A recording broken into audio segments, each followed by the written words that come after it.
Daniel thought the hardest part of becoming an adult was making decisions. He was wrong. The hardest part was knowing whose advice to listen to. And sometimes, the advice that could save you is the advice you least want to hear. One afternoon, Daniel sat across from his friend Tyler at a crowded coffee shop. Tyler looked excited, almost too excited. "I've got an opportunity," he said. "The bank won't approve me for a loan because my credit isn't strong enough yet. But if someone co-signs with me, I can get started immediately." Daniel listened carefully. The numbers sounded good, the plan sounded reasonable, and Tyler had been his friend for years. Then Tyler leaned forward. "Honestly, you're the only person I trust enough to ask." Daniel felt honored, important, needed.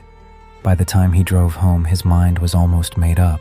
That evening, he mentioned it to his father. His father became quiet, not angry, not dramatic, just quiet. Finally, he asked a simple question. "Has Tyler ever paid back a loan before?" Daniel shrugged. "I don't know." His father nodded slowly. Then he asked another. "Has he ever successfully managed this kind of responsibility?" Again, Daniel didn't know. His father leaned back. "Son, be careful." Daniel felt irritation rise inside him. Tyler was his friend. Why was his father being so negative? His father continued. "Helping someone isn't always saying yes. But he needs me. Maybe." His father paused. "But sometimes people need wisdom more than money." Daniel didn't like that answer, not because it was wrong, because it slowed him down. And Daniel wanted to move forward, fast. The people who care about you most are often the ones willing to tell you what you don't want to hear. Over the next week, Daniel thought about the conversation. But every time he did, Tyler would call. Tyler would reassure him. Tyler would explain. Tyler would promise. And eventually, Daniel convinced himself that his father's concerns were outdated. A different generation, a different world, a different way of thinking. So he signed. At first, everything seemed fine. Tyler was grateful. The business launched. Social media posts appeared. Photos looked impressive. The future seemed bright. Daniel even started feeling proud. Maybe he had seen something his father couldn't. Maybe taking risks was exactly what successful people did. For several months, everything appeared normal. Then the first payment was late. Tyler had an explanation. Then another payment was late. Another explanation. Then another and another. Soon the explanations became harder to believe. Calls became harder to return. Messages became slower. Promises became more frequent. Results became less frequent. Daniel felt a knot forming in his stomach. Success can hide a mistake for a while. It cannot hide it forever. Then the letter arrived. Tyler had stopped paying entirely. The responsibility now belonged to Daniel. Thousands of dollars, months of payments, financial damage that would follow him for years. Daniel sat at his kitchen table staring at the paperwork. His chest felt heavy. His hands trembled. The money hurt, but something else hurt even more.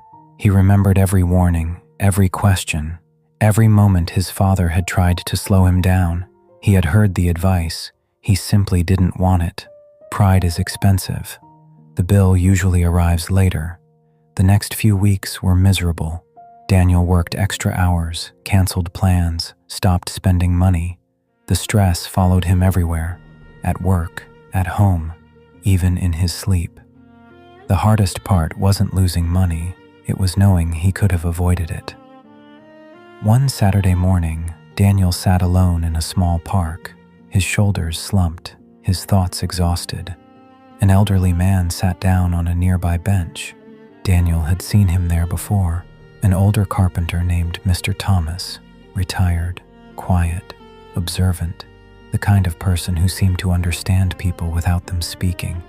After several minutes, Mr. Thomas looked over. "You look like you're carrying something heavy." Daniel laughed bitterly. "I am." And for the next 10 minutes, he told him everything, the loan, the warnings, the loss, the regret. When he finished, Mr. Thomas sat silently. Then he asked a surprising question. What do you think cost you more? The money, obviously. Mr. Thomas shook his head. No. Daniel looked confused. The money wasn't your biggest loss. What was? Mr. Thomas folded his hands. You stopped listening to people who loved you. The words landed harder than Daniel expected. When wisdom speaks softly, pride usually speaks louder. Mr. Thomas continued. Your father wasn't trying to control you. He was trying to protect you. Parents aren't always right. But wise people don't immediately dismiss concern. They investigate it. Daniel stared at the ground, because deep down, he knew that was exactly what he hadn't done. Mr. Thomas smiled gently. Life has a way of teaching lessons twice. Once through advice, and again through consequences. Daniel felt that sentence settle deep inside him. A wise person doesn't collect opinions. A wise person seriously considers them. How do I avoid this happening again? Daniel asked. Mr. Thomas nodded. Simple. Before every major decision, ask yourself 3 questions. First, who benefits if I say yes? Second, who sees risks that I don't? Third, have I honestly listened to wise counsel? Daniel repeated the questions quietly. For the first time in months, he felt clarity, not relief, not freedom, but direction, and direction was enough. Over the following year, Daniel changed, not overnight.